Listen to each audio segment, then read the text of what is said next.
আসসালামু আলাইকুম ওয়া রাহমাতুল্লাহি ওয়া বারাকাতুহু। আলহামদুলিল্লাহ, আমি রাজশাহীতে লক্ষ্মীপুর ঝাউতলা মসজিদে নামাজ পড়ছিলাম ফজরের সালাত। তো ফজরের সালাতে ইমাম সাহেব প্রথম রাকাতে সূরা হাদীদ তেলাওয়াত করলেন এবং দ্বিতীয় রাকাতে সূরা হাশরের শেষ কিছু আয়াত তেলাওয়াত করলেন।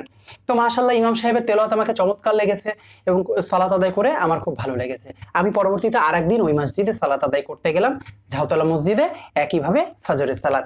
এবং পরবর্তী দিনও আমি দেখলাম ইমাম সাহেব ফজরের সালাতের প্রথম রাকাতে সূরা হাদীদ পাঠ করলেন এবং দ্বিতীয় রাকাতে সূরা হাশরের শেষের কিছু আয়াত পাঠ করলেন। মাশাআল্লাহ, আজকেও ভালো লাগলো। কিন্তু তৃতীয় দিন যখন গেলাম তখনও দেখলাম ইমাম সাহেব সূরা হাদীদ পাঠ করলেন প্রথম রাকাতে এবং দ্বিতীয় রাকাতে সূরা হাশরের শেষের কিছু আয়াত পাঠ করলেন। আমার তখন চিন্তা হলো, ইমাম সাহেব প্রতিদিন একই সূরা পড়ছে কেন? এমনকি দুঃখিত, এমনকি আমি পরপর 6 দিন, সম্ভবত আমি যদি ভুল না করি, পরপর 6 দিন আমি ইমাম সাহেবকে দেখেছি ফজরের সালাতের প্রথম রাকাতে সূরা হাদীদ তেলাওয়াত করছেন এবং দ্বিতীয় রাকাতে সূরা হাশরের শেষের কিছু আয়াত তেলাওয়াত করছেন। তো আমার মনে হলো যে ইমাম সাহেব প্রতিদিন কেন একই সূরা তেলাওয়াত করছেন। এমনকি এশার সালাত আদায় করেও আমি দেখেছি উনি মাঝে মাঝে সূরা হাশরের কিছু আয়াত ঢোকায়। তো আমি আজকে বলতে এসেছি 80-20 প্রিন্সিপাল সম্পর্কে। 80-20 প্রিন্সিপাল মানে 80-20 প্রিন্সিপাল বলতে বোঝায় 80-100 ভাগ আমাদের ব্রেনে যা আছে তার 80% আমরা একভাবে ইউজ করি আর 20% আর একভাবে ইউজ করি। যেমন দেখেন, আমাদের ইমাম সাহেব কিন্তু কোরআনের হাফেজ, কিন্তু তারপরেও উনি এই সূরা হাদীদ এবং সূরা হাশর ফজরের সালাতে অনেক বেশি তেলাওয়াত করেন। আপনি যদি আজকে ফজরের সালাতে মসজিদে যান, ঝাউতলা মসজিদে, অন্তত 3 দিন যদি আপনি সালাত আদায় করেন, আপনি ইনশাআল্লাহ 1 থেকে 2 দিন অবশ্যই সূরা হাদীদ অথবা সূরা হাশরের শেষের কিছু আয়াত পাবেনই। কারণ কি, ইমাম সাহেবের মাথায়, সাবকনসিয়াস মাইন্ডে এই সূরাগুলা ঢুকে আছে। যেটা যেমন ধরেন, ঠিক একইভাবে আপনিও যখন, আমি আমার ক্ষেত্রে বলি, আমি যখন কোরআন তেলাওয়াত করি আমিও দেখি যে আমি যতগুলো সূরা পারি তার মধ্যে আসলে আমি 20% সূরাই আসলে বেশিরভাগ পড়ি, বাকি 80% সূরা শর্টকাটে বললে আমি যে 10টা সূরা জানি, কথার কথা 10টা সূরার ভিতরে 2টা সূরা আমি অনেক বেশি ব্যবহার করি আমার সলাতে। ঠিক একইভাবে বাকি যে আমি 8টা সূরা জানি এগুলো আসলে আমি রেয়ার কেসে ইউজ করি।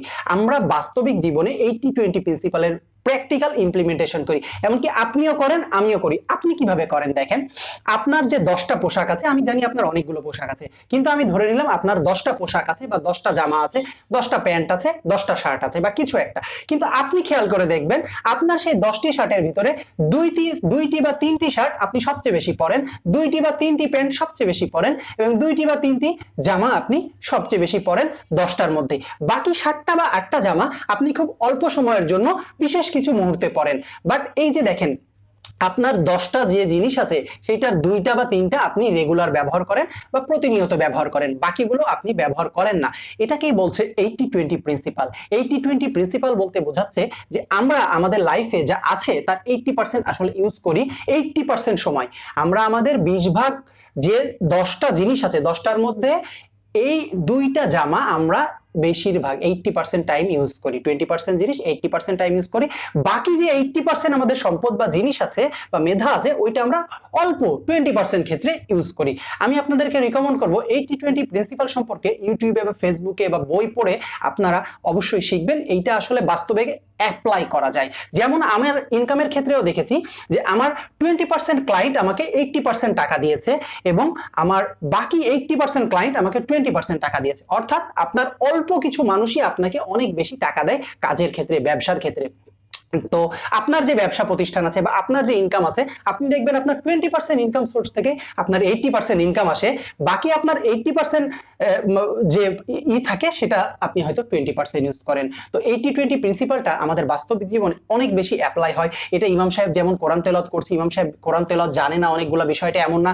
উনি কোরআনের হাফেজ হওয়ার পরও কিছু কিছু সূরা উনি নিয়মিত অনেক বেশি তেলাওয়াত করেন। ঠিক একইভাবে আমার 10টা জামা কাপড় থাকার পরেও আমি 2টা জামা বা 2টা পাঞ্জাবি আমি অনেক বেশি সময় পরি। ঠিক একইভাবে এটা আপনিও করেন। ঠিক একইভাবে আমি ইনকামের ক্ষেত্রেও দেখেছি আমার 20% ক্লায়েন্ট আমার 100-র উপরে ক্লায়েন্টের মধ্যে ধরেন 20% ক্লায়েন্ট, 20 জন ক্লায়েন্ট আমাকে 80%, আমি আমার লাইফে যত ইনকাম করেছি তার 80% এর অধিক টাকা আমাকে 20% ক্লায়েন্ট দিয়েছে।